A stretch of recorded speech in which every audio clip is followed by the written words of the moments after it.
welcome to another episode of Piecing It Together, the podcast where we take a look at a new movie and try to figure out what movies inspired it. And today on the show, we are talking about I Saw the TV Glow from writer-director Jane Schoenbrun, and this is a heavy one to get into, but we had a great time talking about it. Joining me, I've got Nadia Robertson. First time on the show, we had a great time. Lots of puzzle pieces to get into, and we get into a lot of various tangents and all kinds of stuff that this movie brings up. So that's coming up here in a second. Before we get to it, I do want to remind you, actually, I should especially remind you because we've had a lot of new listeners over the last week or so. Part of it might be that Las Vegas Weekly feature. I don't know if that's why, or maybe it's the movies recovering.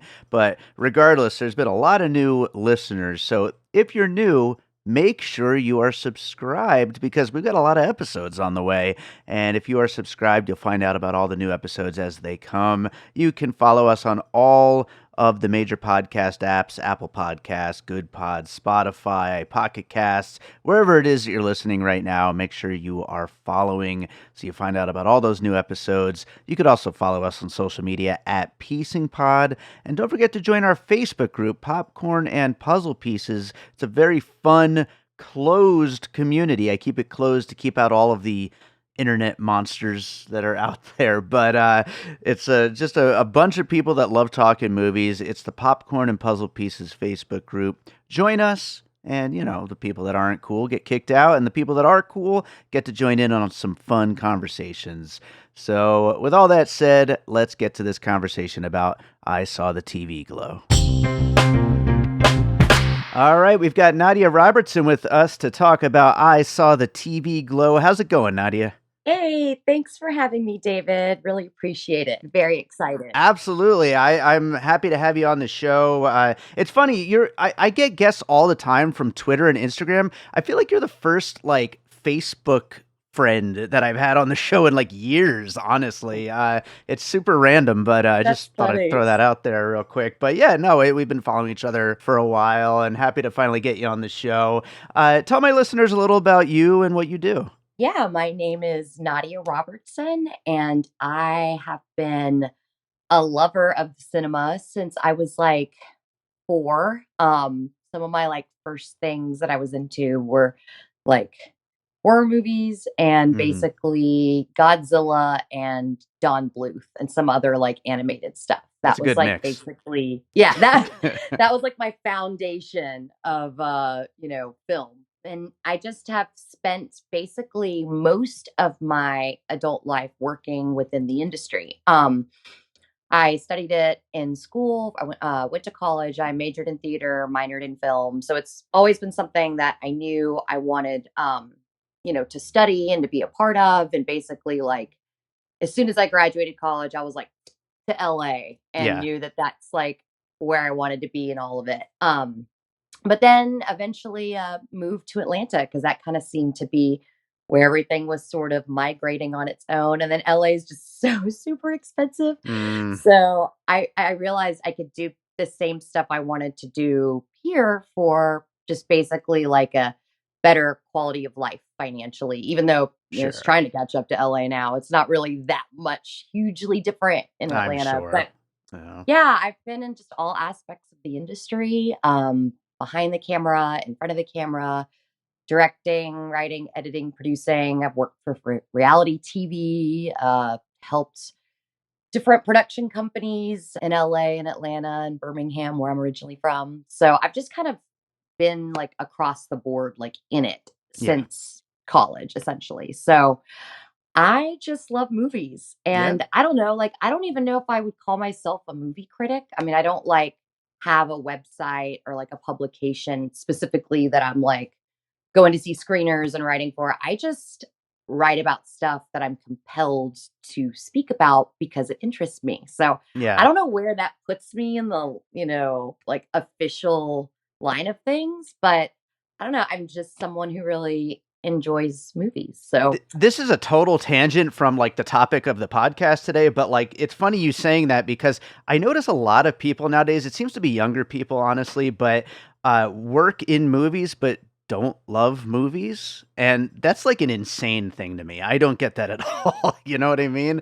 You obviously love movies. It is weird. I've actually noticed that, like, throughout my time working, in Hollywood. Hmm. And it weirdly enough, like, it is, I've seen it, like, kind of over, like, a total age range of people. Like, you Mm. you might think that it would be just young people, but, like, I have worked with, like, boomer age people who, like, basically movies stop, like, no movie exists prior to, like, 70s at Yeah. the latest. Usually it's the 80s, and that's kind of where, like, millennial and Gen Zers sort of kind of meet, and feeling like, I feel like the 80s is sort of a big cutoff for a lot of folks, and they just Yeah. don't really have a big interest in delving into, things prior to that, let alone, like, silent cinema, for example, which is Sure. just, or, even black and white movies. That you see that a lot, actually. I feel like people who teach film class that I'm friends with, like, I'm always really sad when they talk about the curriculum that they're trying to introduce to their class, because it just seems like they get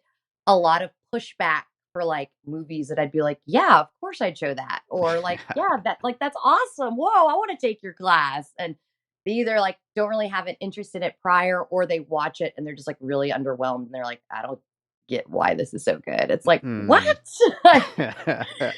Yeah, So it's a weird thing, but I there are filmmakers, like, to bring it to this conversation, Jane Schoenbrun, who clearly is a student of every era of filmmaking, I feel like. But I do want to, like, kind of get this out of the way right up front. I really did not like their last film. We're All Going to the World's Fair. Where did you fall on that one? okay, so I remember that coming out, and the poster for it looked really creepy. Hmm. Reminded me a lot of, like, sort of that early 2000s era, which Yeah. I was, like, in high school during that time. Mm. So, like, the world of, like, Something Rotten, or Yeah. Rotten.com, Something Awful, Sure. Sure. E-Bombs World, like, all of that, Stick Figure Death, like, though that's a little more like the beginnings. I feel like that's, like, late 90s more, but that's, like, the beginnings of, like, the creepy pasta Sure. kind of Sure. thing.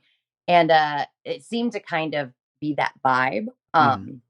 So I actually haven't watched it yet, though. I never got around to it, and this movie coming out reminded me of that film. Like, oh yeah, Hmm.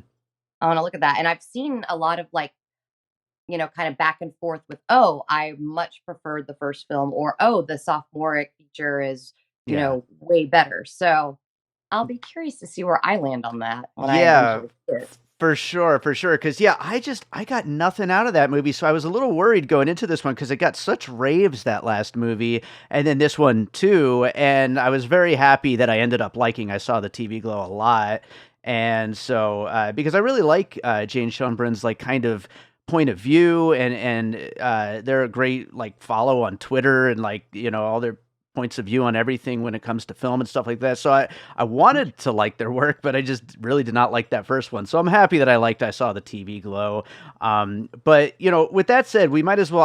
I'm sure we both have a lot to get into Well, with this out of movie. curiosity, I want to ask you, Uh like, huh. speaking of what didn't kind of connect with you to the World's Fair, like, what did it feel kind of like an entry to a first time filmmaker? Did it just kind of have, like, a feeling of someone's first feature film, I or I don't think was it it was other so stuff? much. I don't think it was so much that. I think it was more just a very experimental movie in a way, and I'm fine with experimental films. I mean, I love a lot of Harmony Korine stuff. Like, I'm cool with, like, weird movies, but I just had no entry point into that movie. I was just, like, watching it unfold, and I'm like, I don't know what this is. Like, I don't know what I'm supposed to get out of this, character wise, plot wise, story wise. Like, I'm not really getting anything here. And I think that's part of the point, but at the same time, that Okay, point just didn't work on kind of me. like this movie. It kind of keeps you at an arm's length. Kind of, there's a disconnect, but you ironically connected with this and not with that, Yes, even if you feel like both may be doing that intentionally. One exactly. was, like, more effective to its point or whatever. Yeah, and I think there's a lot more Interesting. character based stuff here, which definitely is a good entry point.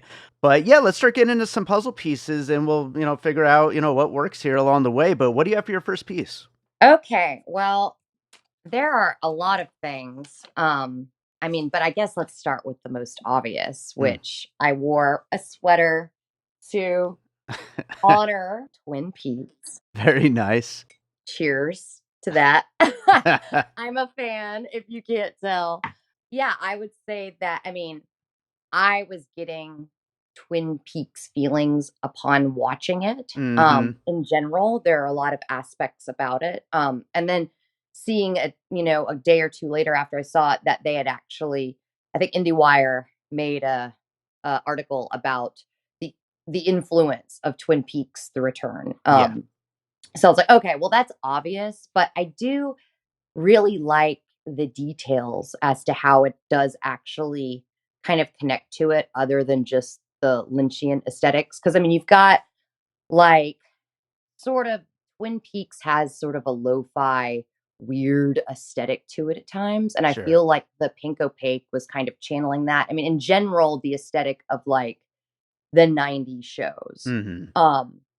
But, Twin Peaks is a part of that, and interestingly enough, unlike some maybe the other influences to the Pink Opaque and to the movie in general, Twin Peaks was not like a children's entertainment or even geared towards like adolescents or teens. Like, it's a really adult show that is Sure. accessible by nature, and it's kind of just like it's sort of like surrealism, existentialism, nature can be theoretically accessible to anyone, but it's definitely not like some of the other stuff um that you would find influence this, like Are You Afraid of the Dark, for example. I Mm. got a lot of that from this. That's definitely like 100% geared towards children, even though it has references and influences in itself that a child wouldn't necessarily get. Hmm. That is definitely like, for the adult watching it with their kid, like, oh, that's a cool reference to this other adult movie that my child probably wouldn't know, Nosferatu, for example, yet. Um, but yeah, I think that Twin Peaks is just interesting because it, to me, is probably just in general the most overtly surreal probably reference that I got from it. Yeah, And I like that there's some things about it that you could say could kind of parallel story and character wise um in I Saw the TV Glow. Like, you've got that bar that they meet up at that's in the show itself. mm. What's it called? I'm trying to remember. You saw, look, the notes from yesterday, dude. Like, I wrote all this down and I'm It's like, how am I amazing. supposed to read this later? Like, I didn't even get a chance today to like reread all this. So I was like, great, this is just gonna be some like crazy beautiful mind reference thing that Yeah. I'm gonna be struggling during the podcast being like, oh, where It did could I it could write be this like down? that monologue at the end of the movie that Maddie reads off, where she's just like speaking for like 15 minutes about all this Yeah, stuff this is about the the show. monologue actually. Yeah, I Yeah, just rewrote it yeah, and there I'm you pretending go. it's notes. I'm really glad you're bringing Twin Peaks: The Return to this though, because I actually have not seen it, and it Okay. that whole like Lynch vibe and aesthetic is so obvious, like an influence here, and I know that Jane Schoenbrun has talked about that before. So I'm glad you're bringing it into this, and it's definitely. I was actually planning on like a big like binge this year is when it's going to finally happen because I do need to see it at some point. So have you just not seen The Return or and seen the other stuff? I have not seen any Twin Peaks. Like it's always just been this thing that's like on the Oh, outside that I know I would love. It's so in my wheelhouse and I just have not seen it. oh, that's exciting. Yeah. That is it's interesting. Like, this movie talks about a nostalgia for like things you watch in your childhood that maybe don't necessarily hold up Sure. like, aesthetically slash like quality wise, and also just like on a personal level how you relate to it later. But Mhm. Twin Peaks is like one of the handful of shows that like I wish I'd seen it in its time. Like, I wish that my younger self could have experienced that when it was like happening in the now, Mm. and to be a part of that pop culture experience in the 90s when it was going on. But I also feel like I would have been young enough that probably a good bit of it would have been like, even Oh, though sure. yeah, it's just so surreal. Like, even if you are a pretty good, like, have a good understanding of movies at a younger age, like, you could watch that as an adult and still be like, Yeah. so, What am I you know, watching? Yeah.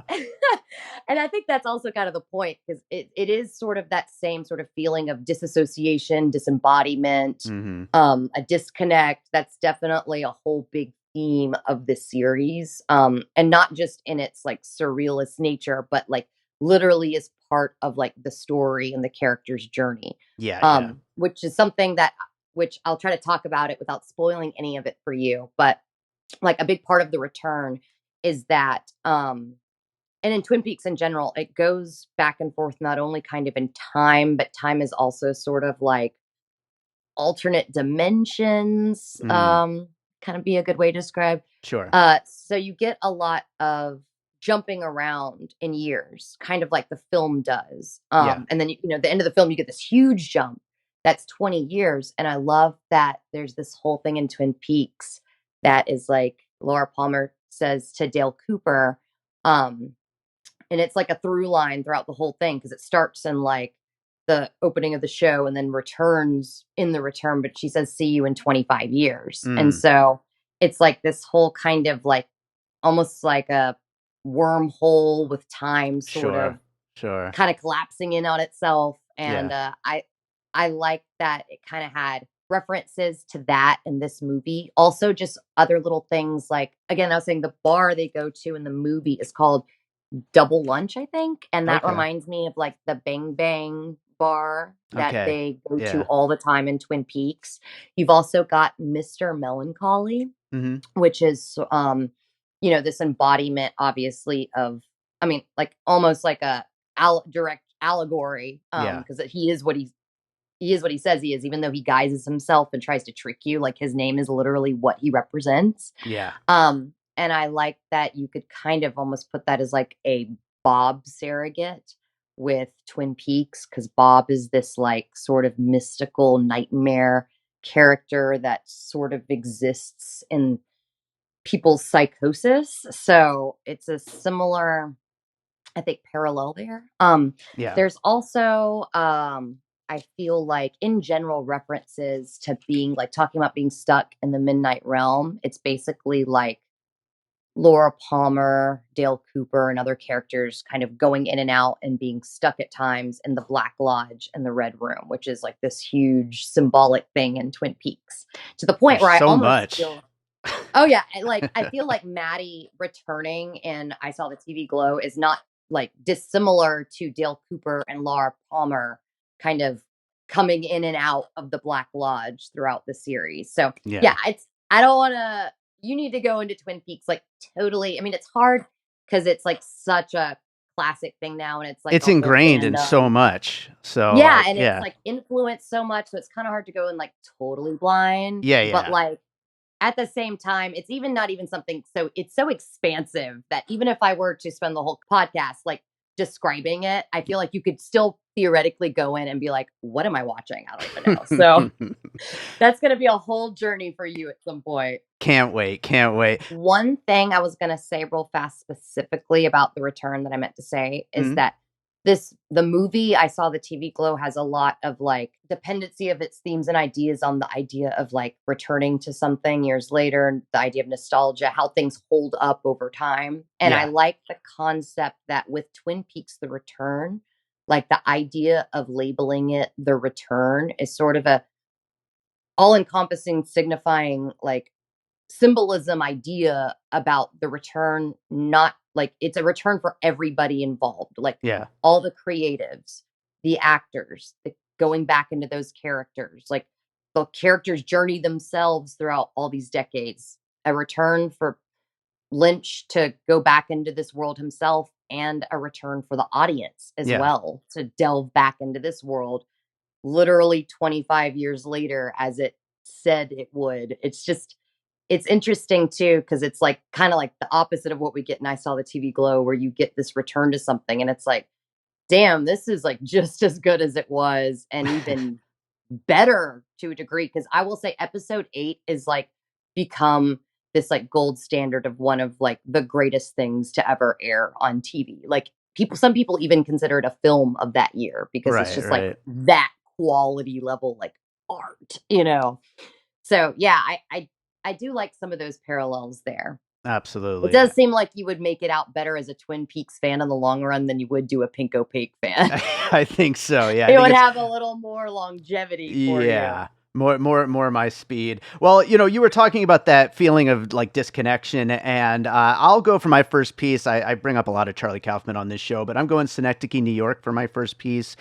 And we'll of course get into spoilers on this show because we have to in order to get into these themes and stuff like that. But I do feel like our main character here, Owen, played by Justice Smith, basically uh, being incapable of embracing who he really is. And obviously there's the trans reading of this film, and that is like the main theme of this, I believe. And while that's not exactly the case for Caden in Synecdoche, New York, the Philip Seymour Hoffman character, he is constantly at a loss for any ability to kind of make his life the way that he wants it to be. And by the end, he is so disconnected from himself. He's basically like dying as a woman who is playing him in his play within the movie that he has been putting on for these 40 years is reading stage directions to himself through his earpiece. And it gets so weird. And we're starting off with Twin Peaks and Synecdoche, New York. Obviously people know what to expect from I Saw the TV Glow as far as weirdness is concerned, but there's a lot of strangeness to this person. This is where their life ends up, and where Owen's life ends up, it's not exactly a happy place by the end of I Saw the TV Glow. I think it's a pretty damn dark ending, and you could say the same for Synecdoche, New York, and also a lot of fourth wall kind of breaking and explaining to the audience what has happened to him to try to get you into his shoes, and just how, again, disconnected this person is from his own experience and what he's experienced over all these years. So I think there's a lot of, even though they have different journeys overall, I think there's a lot of similarities between what happens to them and how they deal with their own lives as they get to the ends of their lives. That's interesting because I saw that movie, I think I was in high school when it came out. And I remember it was one of the few handful of movies where I left the theater and I was like kind of shook Yeah. because it was just such like a existential quandary Mhm. that I kind of just felt really like that disconnect and discombobulation in general like really hit me Yeah. and kind of extended through to making me feel just like really, I don't know, I just like stumbled out the theater really off kilter and was like, what did I just watch? Like a lot of it again went over my head, but the feeling, it's almost similar to Lynch, where almost at Mhm. times you could argue what is happening on screen is less about the actual literalization of that, but more so Sure. about just the reaction and what it evokes inside of you. Yeah. So I'd be very curious to rewatch that movie because I haven't seen it like since and as an adult. So Yeah. I would, and I'm just more familiar with that kind of approach to storytelling now and that narrative.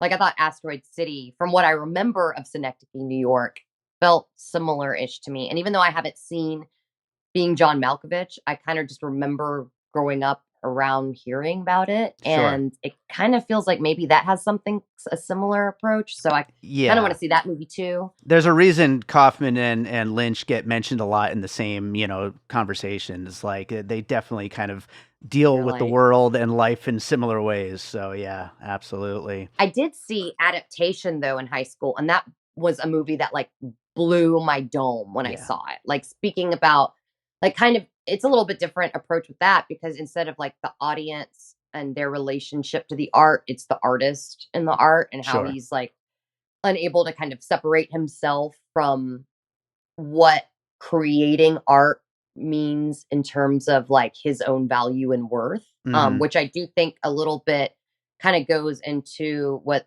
this movie is saying about how an audience sort of assigns their own worth and value to the media that they consume. But this Yeah. is like on the kind of beginning ends of that, starting with the person who creates the art. And I Sure. like how with that, he sort of he really has an out of body experience, to the point of like creating this whole other like kind of subconscious alter ego situation, Yeah. Yeah.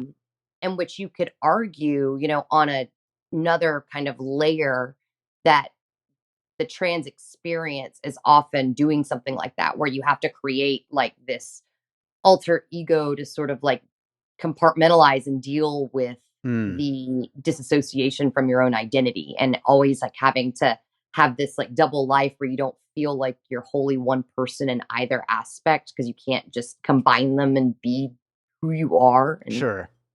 so I think Absolutely. there's some, yeah, it like, I just, yeah, I'd love to go back and rewatch some more Kaufman, because this definitely seemed like this was on the same like wavelength. Absolutely. Absolutely. Yeah. So what do you got for your next piece? Let's see. Well, I would say, well, another big one I guess we just have to address is, of course, Buffy. Yeah, sure. Huge Buffy the Vampire Slayer fan. Like, this actually was quite an interesting like perspective in which to enter the mindset of this kind of fandom material in this film, because that specific show is like arguably maybe one of the most like influential shows of my youth. Mhm. And I regret not having things like Twin Peaks, for example, in my life that could have influenced me in a lot of positive ways had I seen it then. Mhm. But I didn't catch everything. So this was actually something that um I caught an episode, and it was like bam, over, Buffy fan for life, hooked. And I mean, I like talk about all the stuff that they do, and I saw the TV Glow, like how you read the episode guides, and you stay up and past your bedtime and watch it all throughout the night, and you make your VHS recording so you have like your own little library. You don't have to like try to catch your favorite episode on reruns, if they even play reruns, since Sure. it's like playing, in live. It doesn't necessarily do, you might get like a rerun once a season, and then you just have to wait for it to come out, like the good old days of non-streaming, where you actually really have to wait, you don't get a season drop. So you're just like eagerly waiting every week, like, oh my God, like, do I even have a life when it's not Monday nights when Buffy comes on or Oh whatever it came yeah. on? Like, it was like Tuesday through Sunday, nothing. I could just like delete those days and just be like Buffy night, Buffy night. Hell yeah. Hell yeah. But I mean, I really was the kid, you talking about like extremes. I mean, like, I had the Buffy day planner. I had pictures of them on my wall in my room. I had crushes on James Marsters and David Boreanaz, like Mhm. I there's a lot of things about, actually I probably don't want to admit, but I have to, I think, for the sake of the parallels with the characters in this movie. Because, like, for instance, Maddie, like her ninth grade Maddie, and she's talking about the show, and she's like, hold on. She's like, "It's the best show ever. It's my most favorite book ever." I'm like, "Damn, did I sound like that talking about Buffy to my friends at school?" Like, I'm God, I sure. hope not. It's just so intense. And like, there's a lot of humor, like, for as, you know, arguably depressing and downer as I Saw the TV Glow kind of leans towards, there is a lot of, I think, moments of kind of off kilter humor like that. Like the concept of like, when she's like, "It's the best book ever," and then says that it's like the episode guide to a show. Like, how Right. could that, an episode guide to a TV show, be considered at all like the best book ever? Like, Yeah, well, it's funny too because like it's specifically funny if you relate to it. If you relate to having been that person and having been so invested in something. I mean, even on like a literary scale, like if you read anything else at all, like any kind of books, that literally any book you're going to get on a, school curriculum, for example, because they give you like the highlight literary, the big award winning books or whatever. Like, that anything you read in school, which, she's again in school, so I'm sure she had her, yearly reading curriculum that she had, requirements that she had to do for classes. I'm sure that like any book she was reading then is going to be better than an episode guide, which isn't a book at all. I mean, that's the thing. It's not a book, it's an episode guide. Yeah. And it's funny because, like, that's just such an adolescent way of perceiving the things you enjoy. Like, in that moment, like, it's the best favorite thing ever. And there's nothing else that exists. Like, I'm sure when I was like in my deepest of Buffy's, it was just like having the horse blinders on. And I probably didn't really watch a bunch of other stuff in that time. It was just like one track mind. Yeah. And I feel like that's what the people in this movie, like, they don't bond over anything else. They don't talk about anything anything else. Um, like we don't even really see them doing anything else other than either isolating themselves and then talking about the show as they're like, using it as a means to sort of like pariah themselves from society, or they're, doing stuff associated with the show. Like Yeah. there's nothing, it's a very myopic, like, you know, very focused view, pinpoint view of just like all of what the world has to offer in terms of art and everything. So I just thought that was funny. But like I Yeah. was that person. I actually before they did a lot of like closed captions available and stuff. And especially if you're taping it on a VHS, then you don't really have that because it's not like a disc that has that feature or anything that Sure. you could Sure. press.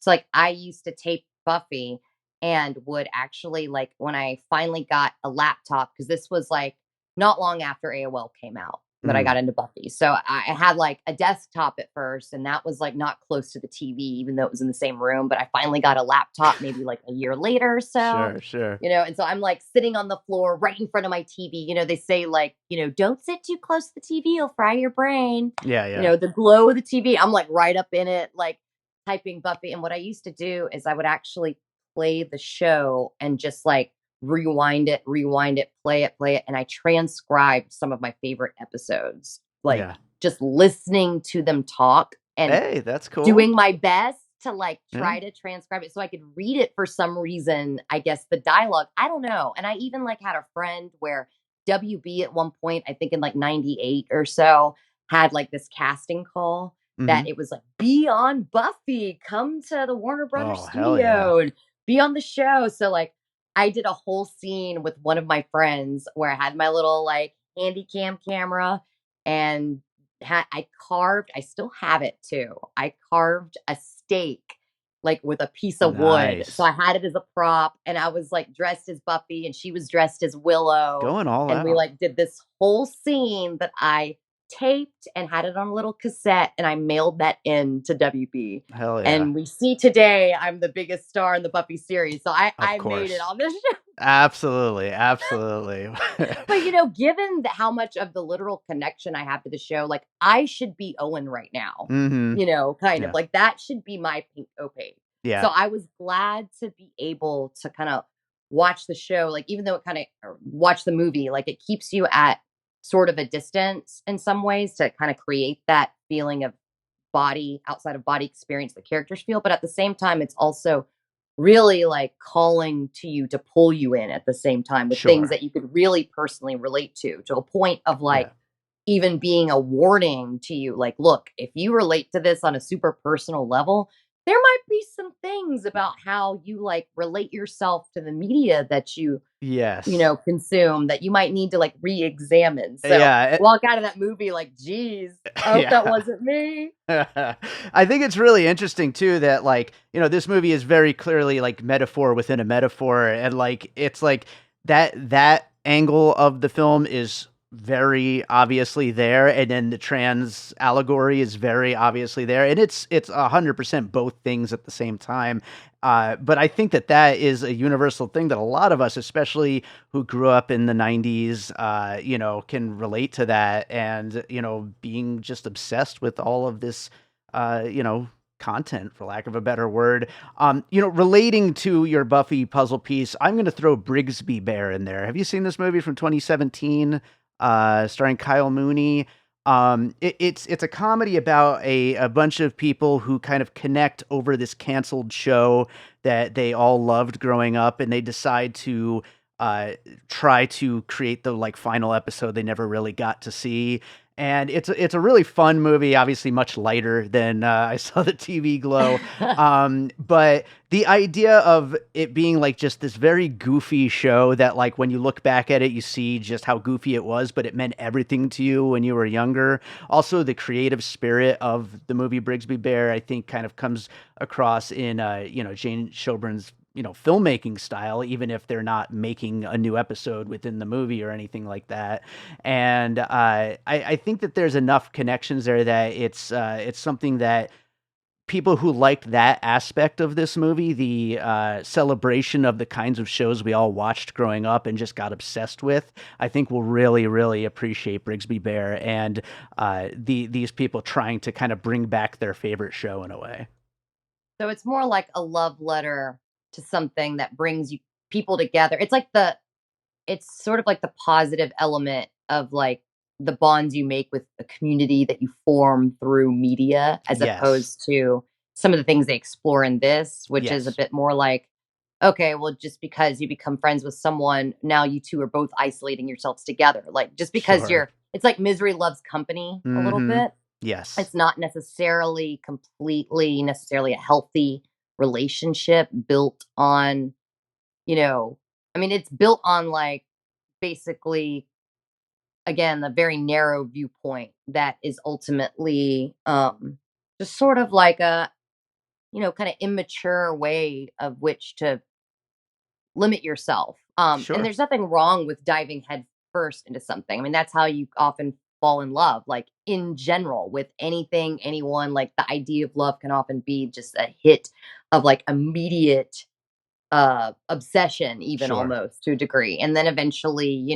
you kind of get more mature about those feelings if it's something that truly connects with you enough to actually hold on, whether again it's Yeah. a person or a thing or a show. Like if it's something that isn't just like of the moment, Yeah. because sometimes people have like really fast and dirty like obsessions. Like speaking of adaptation, I actually think about all the time Chris Cooper's character, how he was just like so into like turtles, for example. And it was Mm-hmm. like a whole however long, it was just everything in his life was turtles. And then one day he was like, I'm over fucking turtles. Yeah. Like, and it was just It's like that. fish, and one day he wakes up and he says, "Fuck fish." That's Yeah, fuck fish. Fuck fish. yeah. Yeah, yeah, yeah.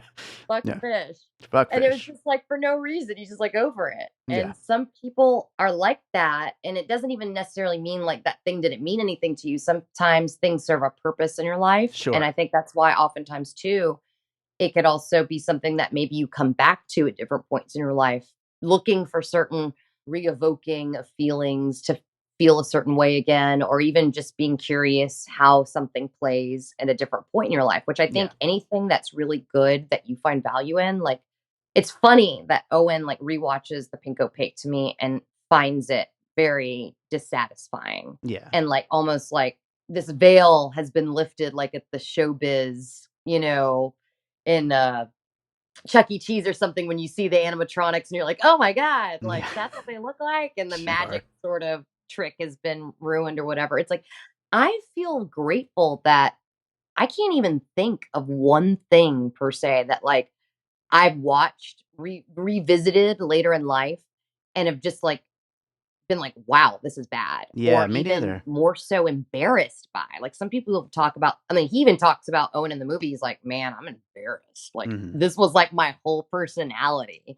And what is this? Though I mean, I think it is an interesting commentary on not just how we can associate ourselves with things that we enjoy throughout our life and how that may leave us over time or stay with us depending and how we perceive that. Because again, I love the idea of revisiting things. So to Mhm. me, I don't ever leave anything in a certain point in my life. Like, oh, I loved this in high school and I like associate that with just high school and this period that's over that I've like grown from and moved on. Like, be like, hell yeah, let me go back and watch this thing. Like, I love watching like cartoons and stuff like that I loved as a kid. If anything, I appreciate them more, like having a better understanding of filmmaking and just Yeah. having more life experience to perceive it with and everything like that. And so everything I've watched, like Buffy included, I have only appreciated more since originally watching it. So it's sad for Owen that it's like the opposite experience. And I do think similarly with Buffy, a lot of that commentary was with, it showed him getting like a flat screen TV and how he used to watch it on box TVs on Mhm. stuff. I feel like Buffy was actually one of the first shows that people really talked about being a victim of the translating it into high definition quality for streaming.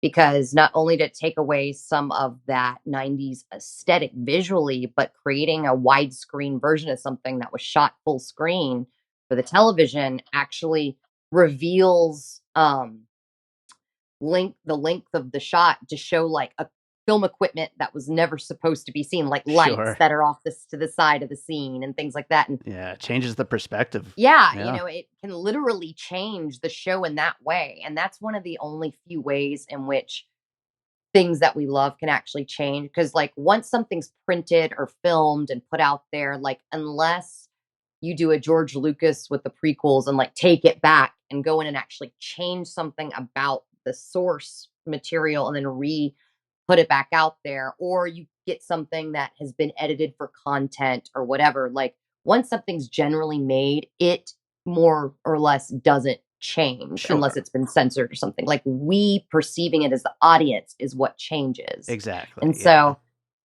I thought it's interesting that again, one of the few times in which the media that doesn't change actually does change is when it does get transferred through formats, Yeah. like how Yeah. Buffy experienced.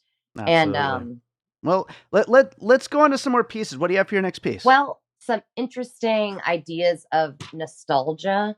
I thought people who kind of like let nostalgia become something that is not healthy for them would be actually Purple Rose of Cairo and Midnight in Paris. It made me Okay. think of that, where you've Nice. got characters that basically use escapism to either not deal with things going on in their life because they just don't feel like the world of fantasy can compare to the unpleasant realities that you have to deal with Mm, outside of a movie theater, or you've got like Midnight in Paris where it you kind of use it as a crutch to sort of keep you at arm's length from relating to people and things in your own time, and a yeah. sort of grass is greener mentality of kind of like, what's it called, like Weltschmerz or something, that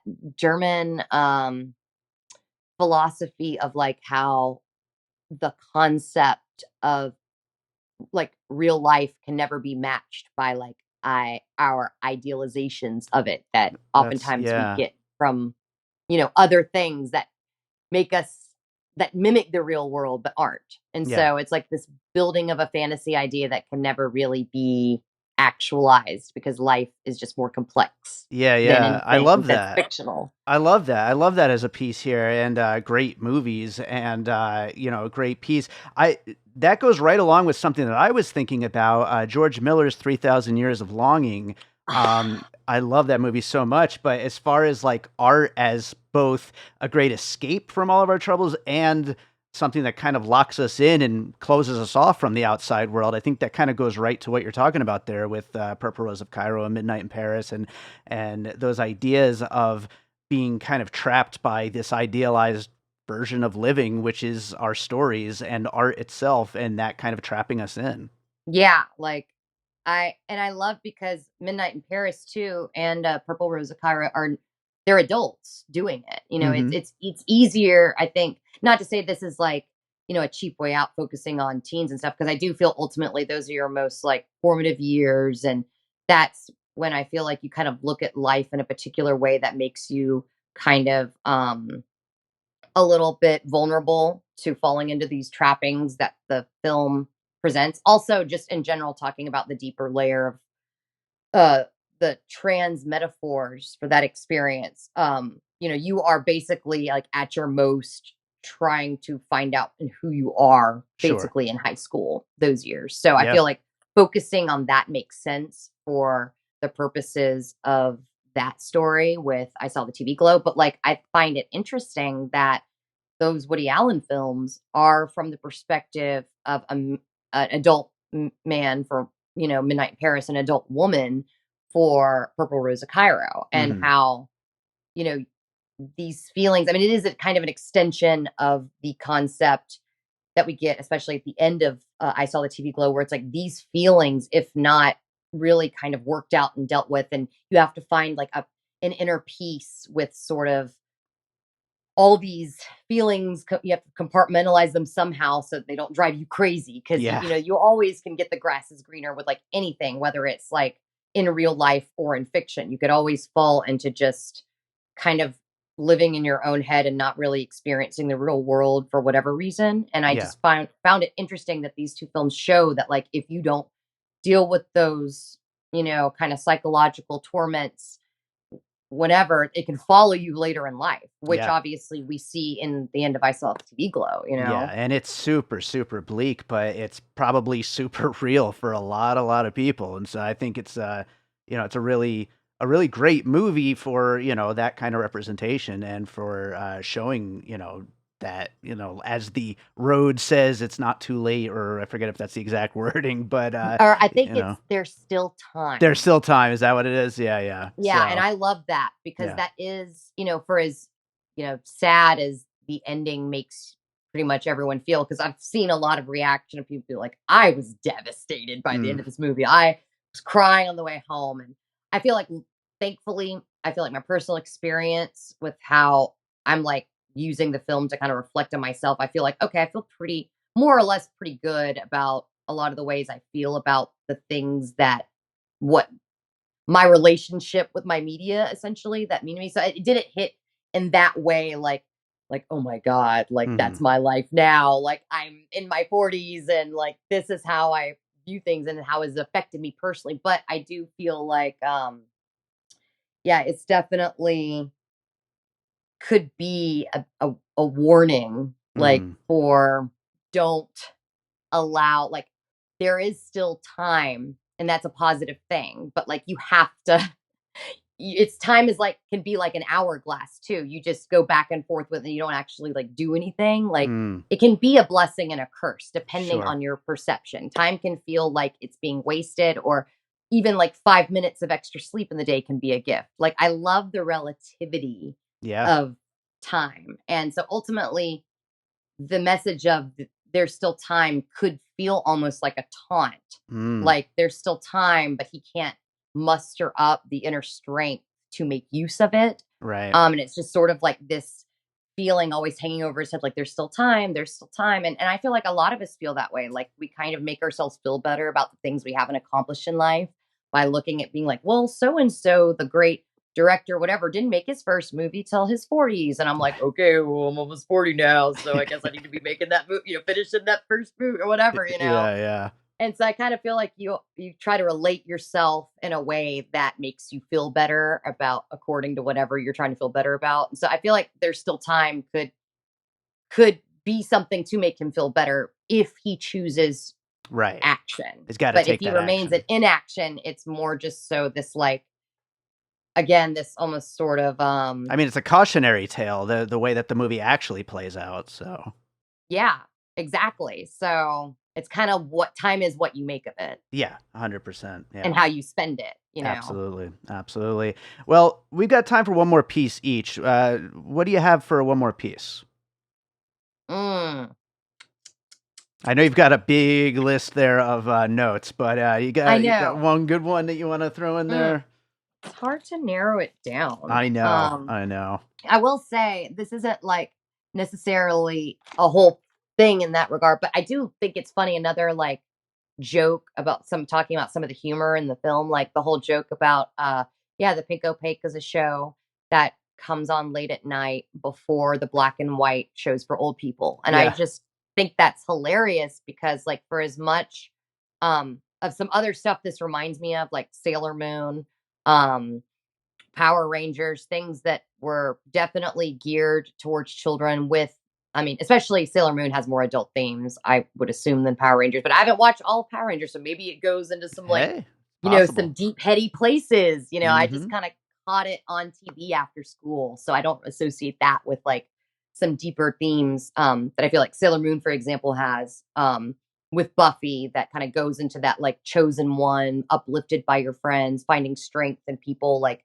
pulling your inner strength out of you, even if you don't necessarily take a lot of like personal steps to do it yourself. You kind of have, you know, the power inside of you cannot be contained and must come out. Mhm. And I like that aspect with Sailor Moon, but like I just found it funny for all those like kids media and things that I was in the perfect age group in the 90s for. Like I feel like I hit like Harry Potter, Pokemon. I was like literally the ages in the books and movies and shows and stuff that the kids were. Like, I was 10 when Pokemon came out. I was like, Sure. I'm ready to start my journey becoming a Pokemon master. I'm 10, you know? Yeah, I yeah. like hit all that. But at the same time, like my version of staying up late at night past my bedtime to watch stuff, ironically, was Nick at Night. Yeah. It was the black and white shows for old people. And I am like in elementary school staying up till 1 in the morning on a school night watching I Love Lucy reruns over and Mhm. over because I recognize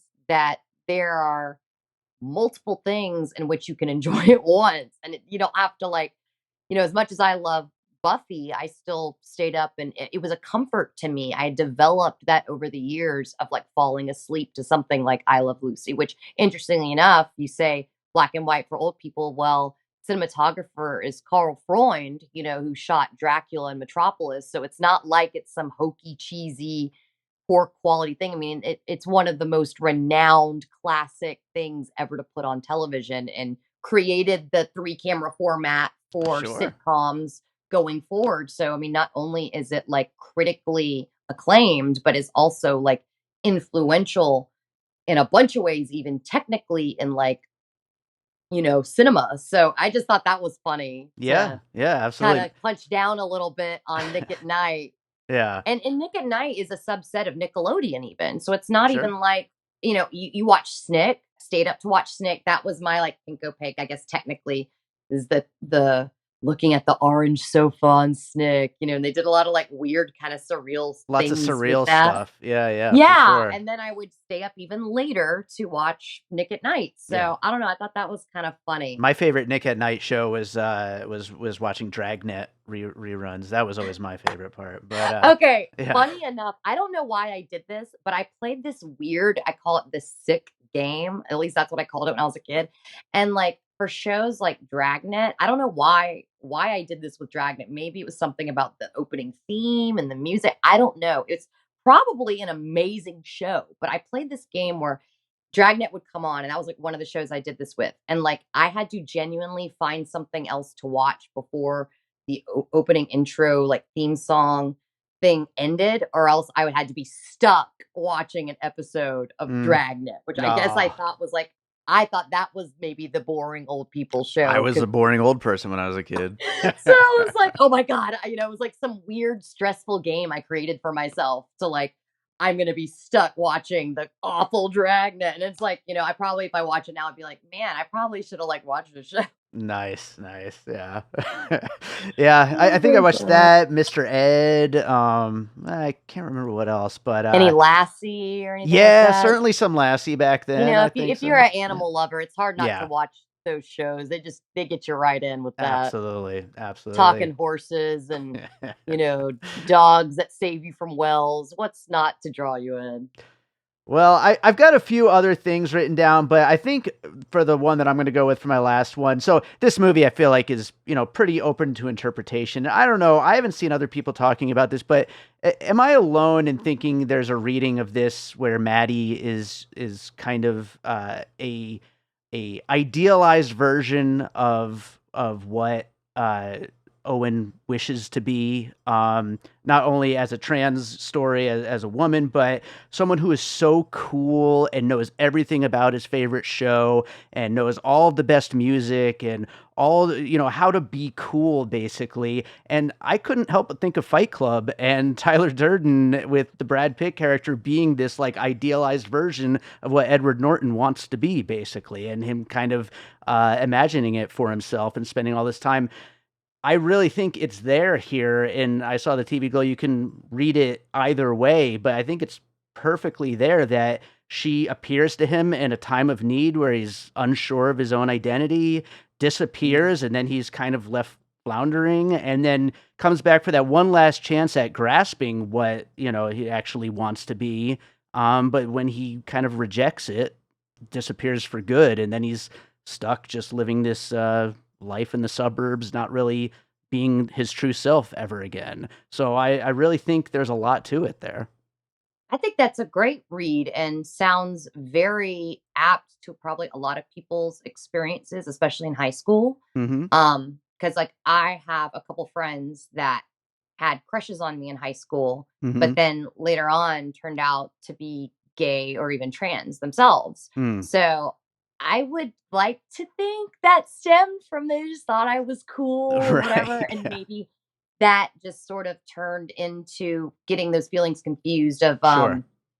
inspiration and not really knowing how to like translate that at the time, I guess. Sure. But yeah, I think that sounds very plausible. I mean, it's almost like the reverse of like the manic pixie dream girl, I guess, where guys like kind Yeah. of project their own interests on a girl, and like that's just how they like completely again put their whole attraction and value on someone for like things that ultimately are like cool to have in common but don't necessarily like make you even really know that person, like Mm-hmm. just because you're both like the fan of the same comic doesn't mean like you actually like know who they really are in any level, but you could like it can turn and something can turn into an infatuation. Sure. And I do like with this, it's not with Owen and Maddie, it's not really um translated in a form of a crush. I actually really like how there's so many ambiguous things about the film, like Yeah. about the characters, about like if something's literal or metaphorical, like interpretations. Like I even like how Owen sort of ambiguously approaches even like his own identity and sexuality, because that Mm-hmm. obviously mirrors his like not really able to have a definitive identity because he can't really put a finger even on it. But like if you had like if I hadn't known a little bit going in about the director and everything to have sort of like a context for the film, I would almost lean at some points like when he's being asked by Maddie like, do you like girls? Do you like boys? And he doesn't answer. Like a lot of the movie when he's asked direct questions, Yeah. like he doesn't answer. Uh-huh. And I question how much of that is partly because he doesn't know the answer himself. And then there are other times like with Fred Durst as his dad in the car, and he's like talking about Pink Opaque to him, and he's like, Fred Durst is like, "Isn't that a show for girls?" Mm-hmm. And like he doesn't say anything to it. And I feel like there's an interesting opportunity there. I mean, you know, if you're not in a relationship with someone, you don't know how someone's gonna react to stuff. So I'm not who am I to say like, "Oh, he should have just done this," because like that's not my dad. Like I would assume he would know how he would respond to things better than me, but theoretically, I feel like the idea of that would be more so the possibility of like taking that opportunity to really give an answer that could be a bridge to Mm. actually connect with someone. Like that could have been an opportunity for Owen to be like, to explain the show to his dad and be Yeah, like, even that. well, Yeah. it's actually, yes, it's got two girls in it as the main characters, but the themes and what's kind of going on with their relationship and what's happening in the show is sort of like played out in a broad spectrum that anyone could kind of relate to it.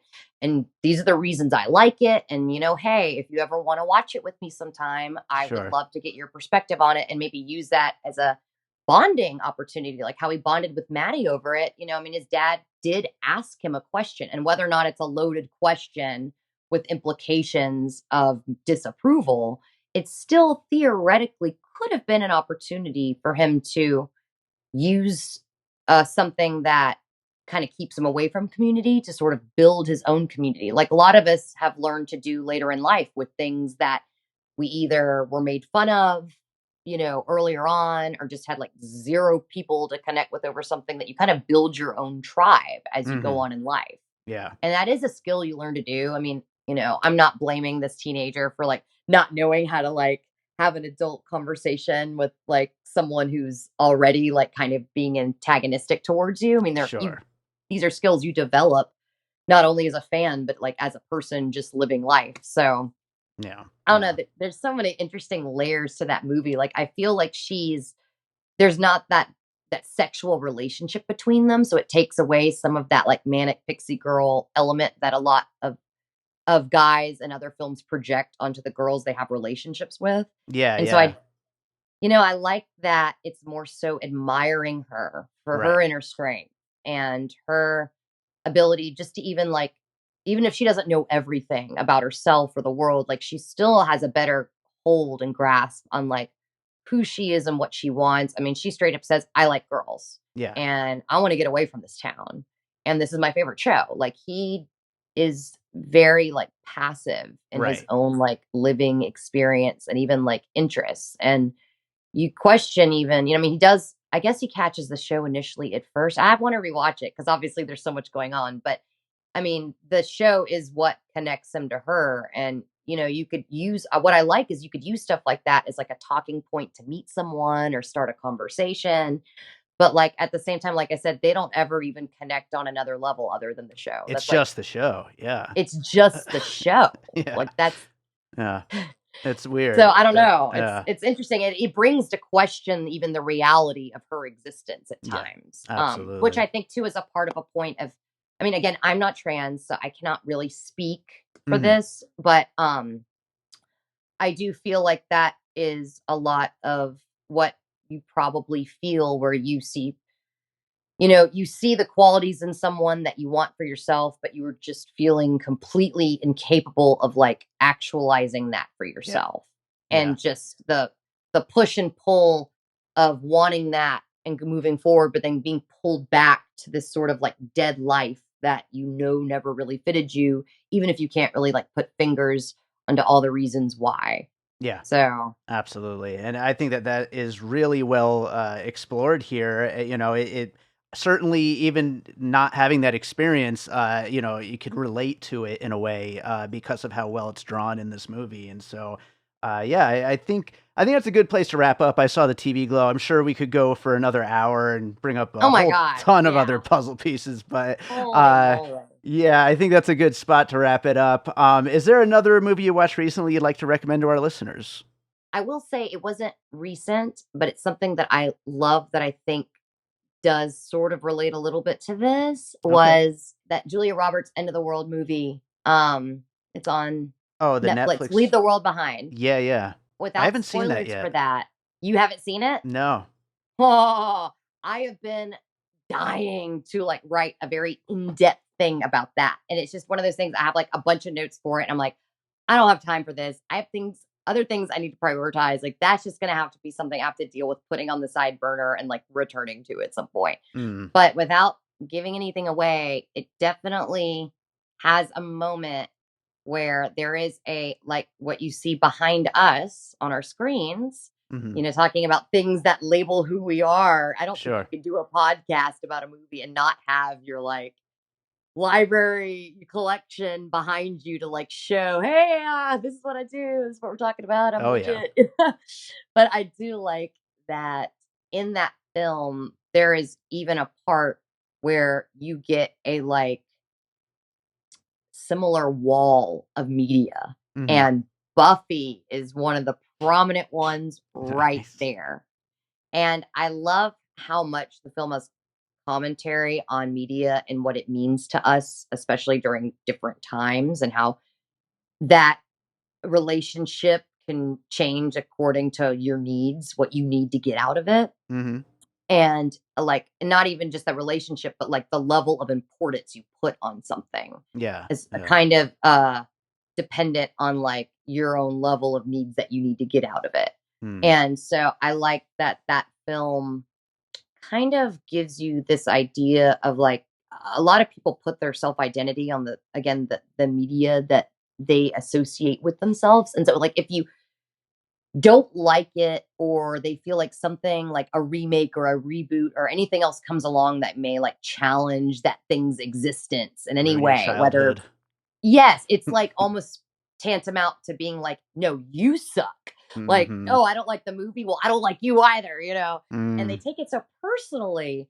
And I feel like, especially with like remakes and reboots and stuff, people are like, "Not my Godzilla," or "Not my so and so," or "I Mhm. refuse to watch this. I'm not even going to give it a chance. I'm going to petition it to be erased from existence."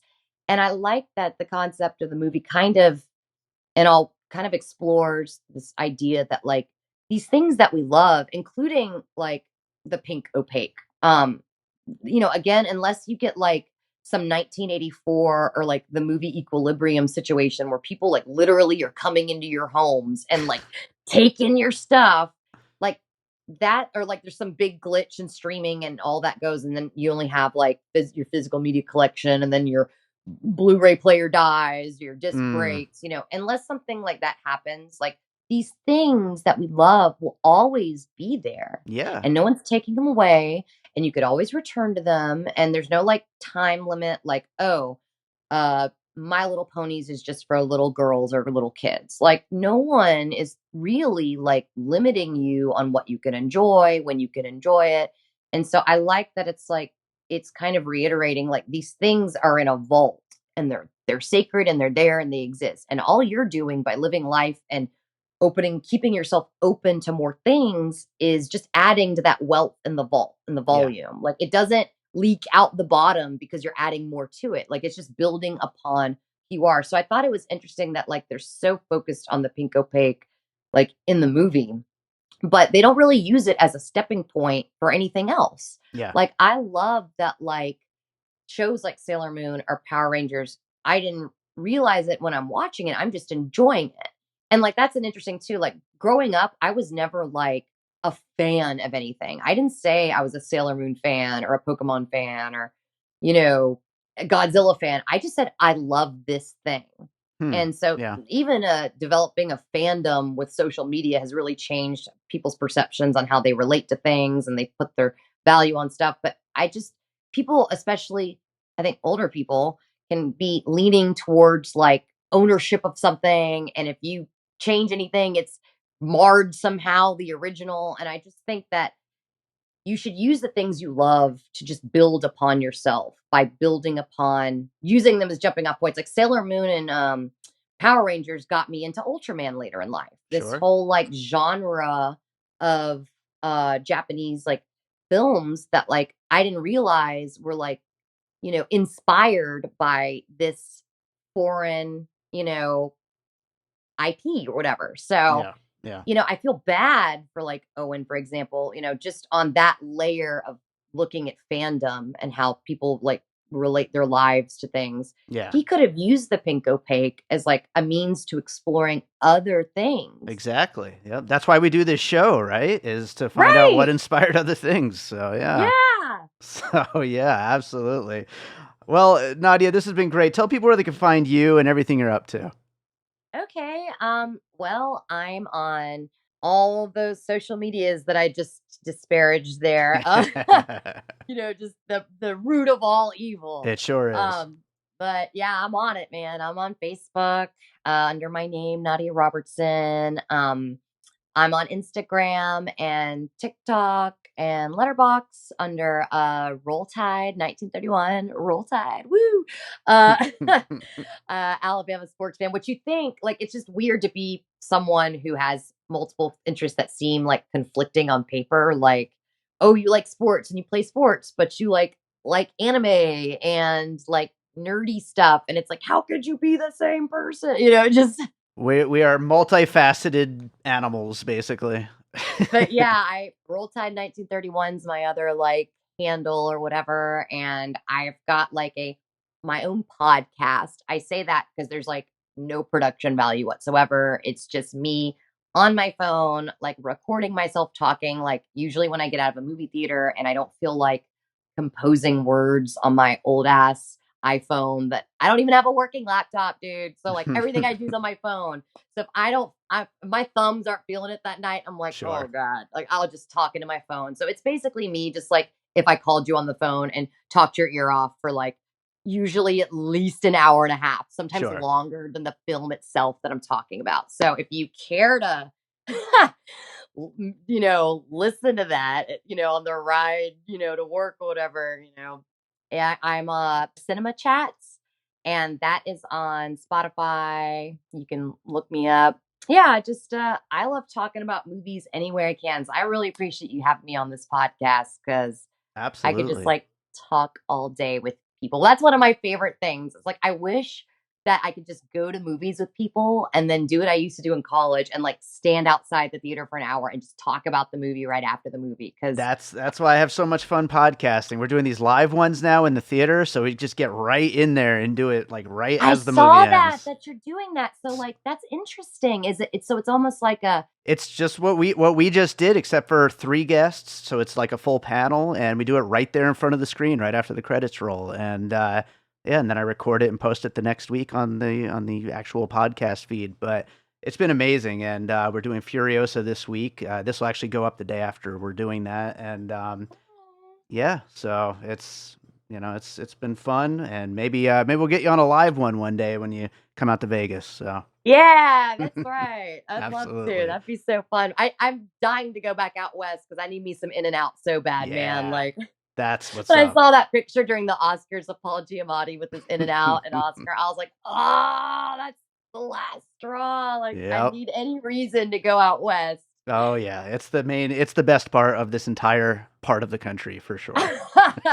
In and Out, the savior of Western United States. Oh yeah. Oh, that's hilarious. Well, thank you so much, Nadia. This was great, and hopefully we'll get you back sometime. Thank you so much, David. It was a pleasure talking to you. Thank you for having me. All right, so I hope you enjoyed that conversation about I Saw the TV Glow. Thank you to Nadia Robertson for joining me on that one, and thank you to all of you for listening. I told you at the top of the show to make sure you are subscribed on whatever podcast app you're listening on right now. This is just another reminder. Get subscribed. You could also drop a little 5-star rating and review if you have some time. That would be very helpful, and I would definitely appreciate it. Also, you can get in touch either on those social medias at Piecing Pod, in our Facebook group Popcorn and Puzzle Pieces, or the contact form on piecingpod.com. I love hearing from people. If you have any puzzle pieces that you thought of for the movie we just talked about, or any of the movies that we do episodes on, send them in. I will read them on the next trailers episode. I love hearing from people. Also, maybe we'll get you on an episode sometime. I always love getting new guests and new voices on this show, so do get in touch. Also, don't forget, we do have a Patreon, the Produced by David Rosen Patreon, where I post bonus and advanced content from Piecing It Together, Awesome Movie Year, which is another movie podcast that I produce, and from my music career. I told you there's a lot of new listeners lately, so if you don't know, I am a music composer as well. Music composer first, although podcasting does take up 90% of my damn time. But anyway, I am a composer. I have albums out of instrumental music. I score films, and there's a bunch of that stuff on the Patreon. There's exclusive albums that aren't on all the streaming services, and also for any of the films that I score. I release some of the scores as soundtrack albums, but there's some that get released only to the Patreon. So lots of cool stuff over there, and you'd be supporting the show. Although, of course, you're supporting the show just by being out there and listening and subscribing and sharing and liking and commenting and retweeting and all those things. But if you want to support the show on Patreon, that is also appreciated. So check it out, patreon.com/bydavidrosen. And speaking of my music, I always close out these episodes with a piece of my music. And I'm going to go with the track that is part of my 24 for 2024 series. This one will be out, I think, in like 2 or 3 weeks from now. I'm releasing a new single on the first and third Friday of every month of this year.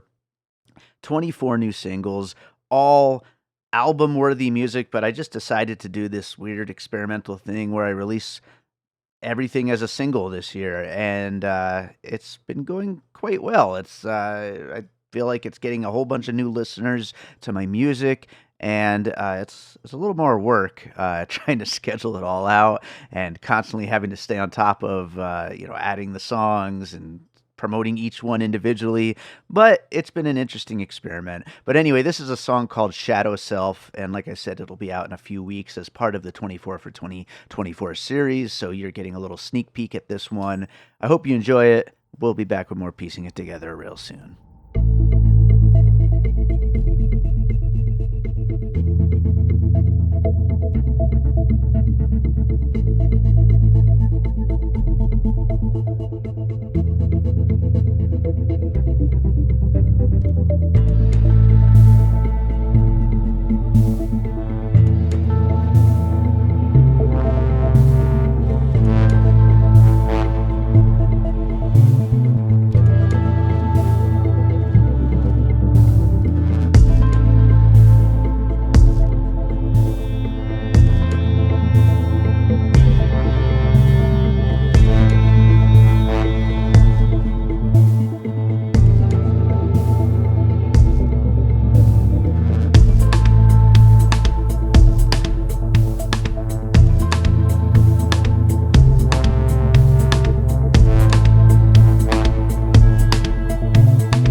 An All Points West production, produced by David Rosen in Las Vegas.